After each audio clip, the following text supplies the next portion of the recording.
¿Cómo está? Inicia Temas del Día. Vamos rapidito a revisar la pregunta en Twitter para que participe en ella. Se la presento aquí. Hoy comparece Sérgio Moro ante la Cámara de Diputados de Brasil tras pasar por el Senado y declarar sobre audios que lo vinculan en la detención de Lula mediante artimañas judiciales. El expresidente Lula sigue preso. ¿Cuál será el desenlace de este caso? Opine.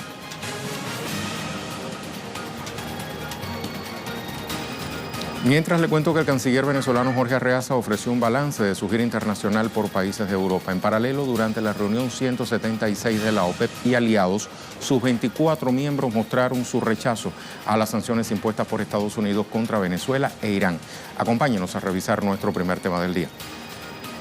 El gobierno de los Estados Unidos de América es responsable de un bloqueo criminal que ha afectado la alimentación y la producción agrícola en Venezuela. Luego de su intento de interrupción le ratificamos. Nosotros vinimos a la FAO precisamente a hacer la denuncia contra las políticas unilaterales, las medidas coercitivas unilaterales, arbitrarias, ilegales de ese gobierno contra un pueblo.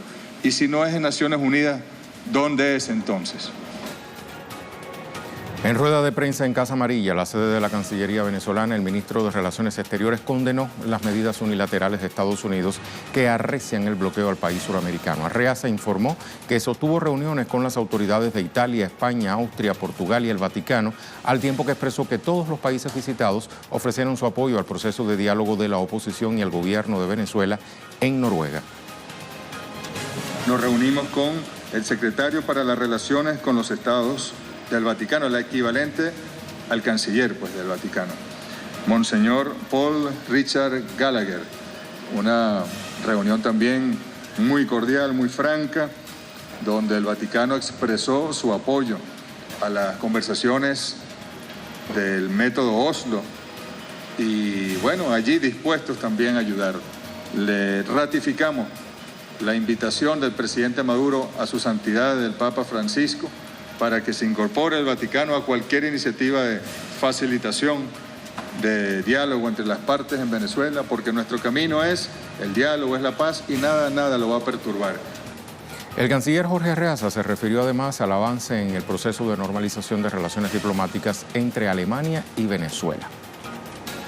Ayer una reunión entre el viceministro para Europa de nuestro Ministerio de Relaciones Exteriores, Iván Gil, y la directora para América Latina y del Caribe del Ministerio Federal de Relaciones Exteriores de Alemania, Marianne Schweighoff. Se acordó entonces, como uno de los pasos, que regrese, que retorne. Se elimina el contenido del comunicado que lo declaró persona non grata al embajador Kreiner y lo esperamos de vuelta en Venezuela, pero con mucho respeto por las instituciones venezolanas, respeto por el gobierno de Venezuela y construyamos en común. Ayer, por ejemplo, se habló de la necesidad de volver a plantear empresas alemanas en Venezuela. Vamos a ampliar con nuestro corresponsal Luis Tavera desde Caracas. ¿Cómo estás, Luis? El canciller Arreaza se refirió a otros temas, como por ejemplo las gestiones que realiza el gobierno bolivariano con otras naciones en materia de salud. Hola Rey, te saludo a ti, a la audiencia que sintoniza en las pantallas de Telesur. Una rueda de prensa que el canciller Jorge Arreaza calificó como exitosa, ya que exponía los logros en materia diplomática de esta nación suramericana. Un contexto donde además se aprovechó esta visita oficial a varios países de Europa para mostrar en cifras el impacto del bloqueo económico en contra de la nación suramericana. Pero además, países como Italia, autoridades del gobierno también pudieron conocer estas disposiciones de gobiernos como por ejemplo el de Turquía y el de Cuba, quienes van a sumarse a esta solidaridad y atender a las víctimas del bloqueo que no han podido continuar con sus tratamientos médicos. Además, este ha sido un escenario para poder mostrar, decía el canciller Jorge Arreaza, la constitucionalidad del presidente Nicolás Maduro ante esta disposición al diálogo, ante esta activación de las relaciones diplomáticas con el gobierno de Alemania. Jorge Arreaza ha informado que en los próximos días se conocerán nuevas noticias que van de la mano con estos gobiernos que se siguen sumando y apoyando al diálogo en Venezuela como una solución pacífica para poder dirimir cualquier diferencia que exista acá en esta nación suramericana. El plan violento, la violencia también fue denunciada durante toda esta gira por Europa, mostrando así la disposición de diálogo por parte del presidente Nicolás Maduro. Una rueda de prensa que sin duda fue noticia, y esto es lo que ocurrió acá en esta nación suramericana. Nosotros, por supuesto, estaremos muy atentos para seguirle llevando a ustedes toda la información. Muchísimas gracias, Luis. En este contexto, durante el desarrollo de la edición 176 de la cumbre de la OPEP, la Organización de Países Exportadores de Petróleo rechazó en Viena, Austria, las sanciones unilaterales aprobadas por Estados Unidos contra las exportaciones del crudo de Venezuela e Irán. El ministro de Petróleo, Manuel Quevedo, en calidad de presidente de esta conferencia ministerial para el año 2019, expresó su rechazo de utilizar el mercado de hidrocarburos para arremeter contra otros países. Destacó también el gobierno venezolano ha sido enfático en pedir el apoyo de los países OPEP+, firmantes de la Declaración de Cooperación de Ajuste Voluntario de la Producción de Petróleo, para resolver de manera consensuada los problemas geopolíticos que afectan no solo a los venezolanos, sino a toda la organización. Alertaba el ministro sobre la posibilidad que desde Washington se estén diseñando nuevas medidas coercitivas para afectar en mediano y largo plazos a los proveedores de crudo y las funciones de la OPEP como ente regulador para el equilibrio de la economía global. Me gustaría enfatizar aquí que este acuerdo de cooperación permanece abierto a todos los productores interesados en unirse a este esfuerzo común, en la intención de mantener un mercado petrolero estable y sostenible en el tiempo. En cuanto a los acuerdos, durante estos 2 días, el ministro venezolano, en calidad de presidente de la conferencia ministerial de la OPEP, expresó lo siguiente.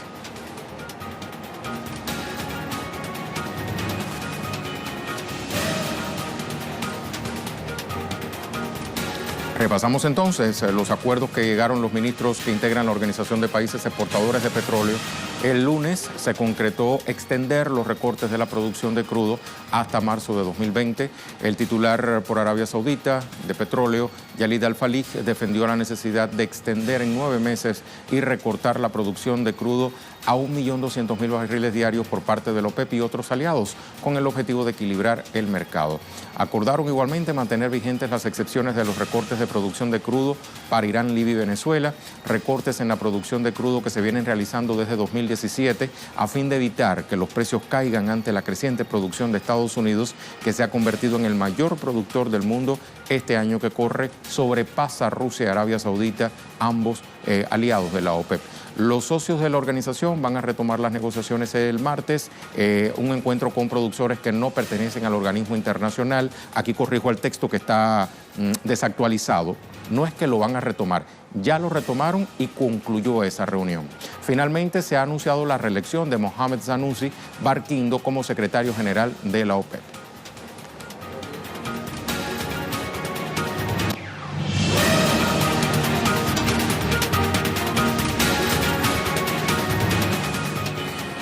Esta es la pregunta del día. Hoy comparece Sérgio Moro ante la Cámara de Diputados de Brasil tras pasar por el Senado y declarar sobre audios que lo vinculan en la detención de Lula mediante artimañas judiciales.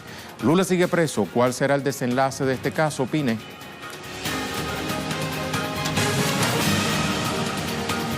Nuestra imagen del día es el gran eclipse solar de Sudamérica que se está desarrollando justamente durante esta jornada.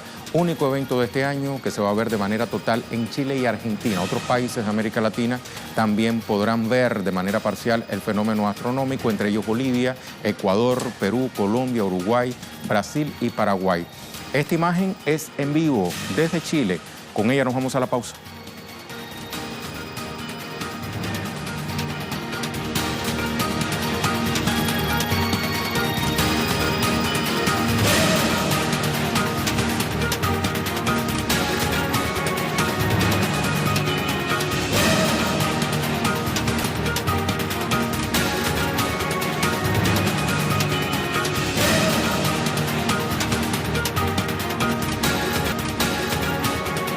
Tras la decisión del congresista colombiano Jesús Santrich de abandonar el esquema de seguridad, el Comité de Solidaridad Santrich Libre le ratificó su apoyo y acusó al gobierno de Iván Duque de persecución política, a pesar de que el representante de la Cámara no pesa sobre él, quiero decir, una orden de captura.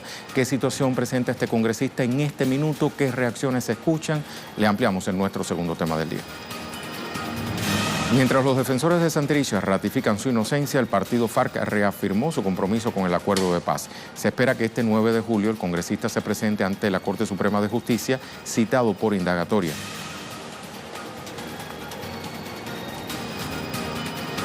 Vámonos a Colombia con José Manuel Jiménez para que nos amplíe. ¿Cómo está, José Manuel? ¿Qué más ha trascendido sobre este caso? Rey, televidentes, buenas tardes. Efectivamente, pues las reacciones continúan hora tras hora en Colombia. Al no saberse el paradero del congresista Jesús Santrich, congresista de la Fuerza Alternativa Revolucionaria del Común, FARC. Efectivamente, el partido ha dicho que esa decisión ha sido unitaria del congresista de abandonar la zona en la que se encontraba, en Tierra Grata, en La Paz, en el departamento del Cesar, un espacio territorial, y que también ha sido una decisión unitaria el abandonar el esquema de seguridad. Aún así, el partido FARC ha pedido a Jesús Santrich lo más pronto posible aclarar la situación de seguridad que tiene él en estos momentos, pues el partido no tiene claridad sobre las amenazas contra el congresista o cuál ha sido la situación en las últimas horas para que el senador, para que el representante Santrich haya tomado esta decisión. Efectivamente, el gobierno nacional ha dicho que Santrich se fugó y que le está faltando a la justicia y al proceso de paz. Pero primero hay que reflexionar sobre por qué se fugó. Si Jesús Santrich no está preso por ningún delito en Colombia, es decir, él tiene toda la posibilidad de movilizarse por el territorio nacional. Él no tiene ninguna restricción de movilidad en Colombia. Muy diferente si fuera a abandonar el país, situación que debería solicitar un permiso especial en la Jurisdicción Especial para la Paz, y esta deberá analizar o estudiar esta solicitud. Pero ese no es el caso en el momento. Hasta el momento, Jesús Santrich no le ha faltado al proceso de paz. Se espera que en las próximas horas el mismo representante pueda dar respuestas sobre lo sucedido en las últimas horas. También analistas políticos han dicho que el gobierno nacional debe serenarse y debe calmarse, que debe dejar a un lado las especulaciones sobre lo que está sucediendo en estos momentos con el congresista, porque es lo único que puede llevar es a entorpecer aún más en la implementación del acuerdo de paz. Recordemos que esta implementación se ha visto truncada bajo el gobierno del presidente Iván Duque, quien ha colocado una y otra vez palos en la rueda para que esto no avance, y efectivamente pues también crece la preocupación de la situación de Jesús Santrich debido a los recientes asesinatos de los excombatientes en diferentes regiones del país. La situación es un poco tensa en el país, pero se espera que en las próximas horas el representante pueda dar a conocer su versión sobre lo que está sucediendo y efectivamente que cumpla la palabra de asistir el próximo 9 de julio a la Corte Suprema de Justicia para rendir indagatoria sobre los supuestos delitos de narcotráfico que se le han imputado en los últimos meses. Muchas gracias, José Manuel. Hasta muy pronto. Vamos a revisar más reacciones. Tras el alejamiento de Jesús Santrich de su esquema de seguridad, el Consejo Político Nacional del partido FARC se pronunció mediante un comunicado. En el texto se invita a Jesús Santrich a reafirmar con su presencia en los escenarios que le fueron asignados por la dirección del partido los compromisos adquiridos en sus años de militancia revolucionaria y en virtud del acuerdo de paz. Dice, si algún militante decide ponerse al margen del proceso o luego de la entrada en vigencia del acuerdo, asume conductas que lo pongan por fuera de la ley, debe asumir las consecuencias, tal como está redactado en el texto que firmamos con el Estado. El abogado Luis Carlos Domínguez Prada dio declaraciones en exclusiva para Telesur tras darse a conocer el partido FARC su postura sobre este caso. Vamos a escuchar.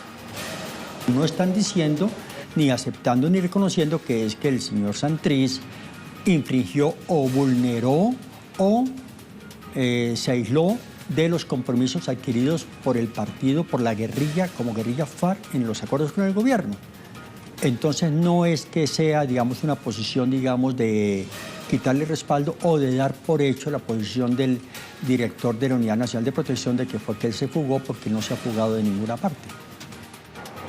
En consonancia con lo expresado por la tolda, la misión de verificación de Naciones Unidas exhortó a Santrich a cumplir con sus obligaciones para generar confianza en el proceso de paz. Así expresó. Se recuerda que los compromisos adquiridos por todos los excombatientes incluyen su colaboración con el sistema integral de verdad, justicia, reparación y no repetición, especialmente su comparecencia ante la JEP cuando así sean requeridos. El abogado Domínguez Prada también explicó las consecuencias a las que Santrich se tendrá que enfrentar en caso de no asistir a la Corte el 9 de julio. Santrich debe estar en la Corte Suprema rindiendo indagatoria. El no estar allí sin una excusa justificada sí ya cambia la situación de él. Cambia la situación de él porque es una infracción, claro, a un compromiso que no solamente es un compromiso institucional y legal y legítimo, sino además un compromiso que él ha asumido y él lo ha dicho claramente y fue expresamente a la Corte a decir: aquí estaré a su disposición, señores.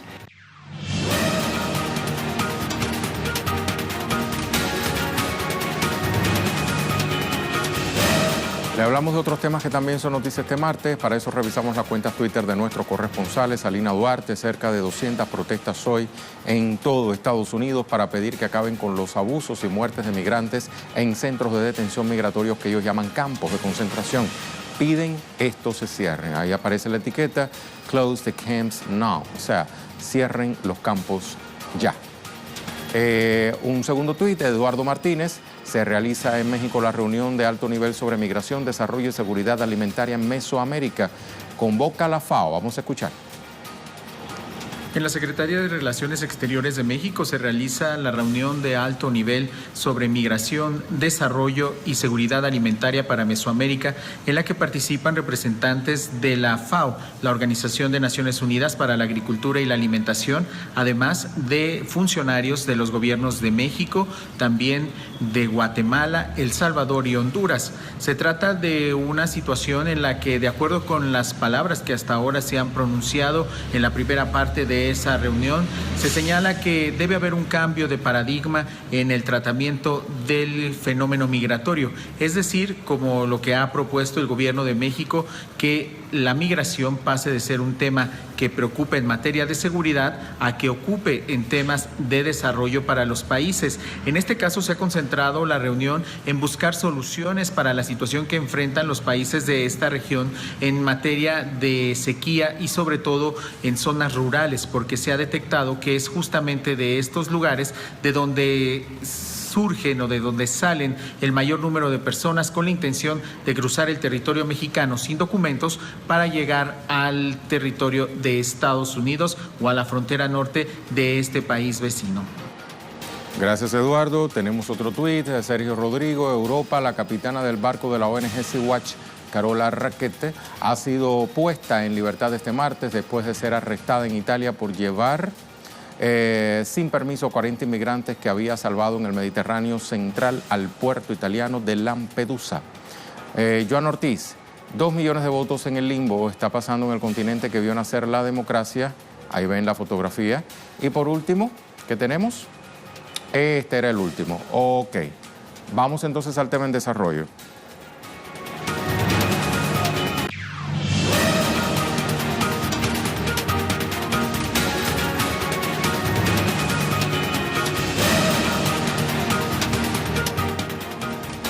Nuestro tema en desarrollo se genera en Brasil. El ministro de Justicia y Seguridad, Sérgio Moro, presta declaraciones ante la Cámara de Diputados luego de su intempestiva visita a Estados Unidos en medio del escándalo en su contra sobre los audios filtrados por The Intercept. En paralelo, el Tribunal Regional del Distrito Federal declaró inocente al expresidente Lula tras la acusación que lo señalaba responsable de haber comprado el silencio de un exdirector de Petrobras durante las investigaciones de la Operación Lava Jato. Los magistrados determinaron que no hay pruebas para sostener tal acusación. Danay Galetti nos tiene entonces la información desde Brasilia. Danay, ¿cómo estás? Adelante. Sí, gracias, Rey. Un saludo para ti, para quienes reciben la señal de Telesur a esta hora. Como en efecto, el ex juez Sergio Moro, actual ministro de Justicia y Seguridad, está compareciendo desde las 2 de la tarde, hora de Brasil, y a 1 de la tarde, hora de Caracas, en la Cámara de Diputados. Recordemos que la semana última, específicamente el miércoles, él debía tener esta audiencia frente a los diputados, pero tuvo un viaje a Estados Unidos bajo los argumentos de temas de seguridad e inteligencia, una situación que denunció en su oportunidad el Partido de los Trabajadores. Y como en efecto hoy está compareciendo en la Cámara de Diputados, el discurso fue similar al expresado por él hace 2 semanas en el Senado, cuando dijo que no reconocía la autenticidad de los mensajes dichos por él, o sea, escritos por él en Telegram a los jueces y fiscales de la operación Lavallato. También dijo que había sido víctima de una organización criminal, de una conspiración en su contra, justo lo que había dicho 2 semanas atrás en el Senado. Y ante esto, el diputado por el Partido de los Trabajadores, Paulo Pimienta, le dijo que tenía un documento que él podía firmar ahora mismo si quisiera para que Telegram autorizara la difusión de esos mensajes y probara la autenticidad de los mismos, ya que Moro no reconoce que estos existan. Esto todo se da tras, como tú bien decías, las revelaciones, los reportajes expresados, revelados por el portal de Interceptor Brasil, que manifiestan toda esta estrategia que se estaba creando para evitar que los candidatos del Partido de los Trabajadores asumieran la presidencia. Lo último fueron los mensajes del viernes, donde los propios fiscales y jueces de la operación Lavallato cuestionaban que el ex juez Sergio Moro asumiera la cartera de Seguridad y Justicia, porque eso daría pie a todas las denuncias que estaban realizando los movimientos sociales de la parcialidad de la operación Lavallato contra específicamente el Partido de los Trabajadores, Rey. Otra de las cosas que también se han difundido y que ha denunciado el Partido de los Trabajadores es todas estas amenazas de muerte contra los periodistas del portal de Interceptor Brasil, incluso que el juez Sergio Moro podría estar utilizando a la Policía Federal para investigar las cuentas de los periodistas de Intercept, y es otra de las cosas que también tiene impacto hoy en Brasil. Rey, es toda la información que tenemos hasta el momento. Te devuelvo a ti la señal a los estudios centrales. Muchas gracias, Danay. Hasta la próxima. Vamos entonces a revisar la pregunta en Twitter, lo que habíamos publicado y las respuestas que tenemos.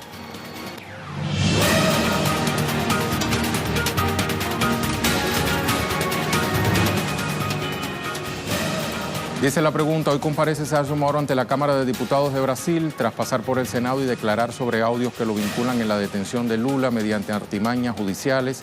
Lula sigue preso. ¿Cuál será el desenlace de este caso? Opine. Vamos a ver respuestas. Yaotl: es probable que el corrupto juez Moro sea protegido por sus colegas. Tienen pavor a que se caiga la inmunda trama que llevó al golpe de Estado contra Dilma y al encarcelamiento de Lula. Gracias, Yaotl. Otra respuesta, Roberto: el resultado debe ser Moro preso y Lula libre. ¿Tenemos más respuestas?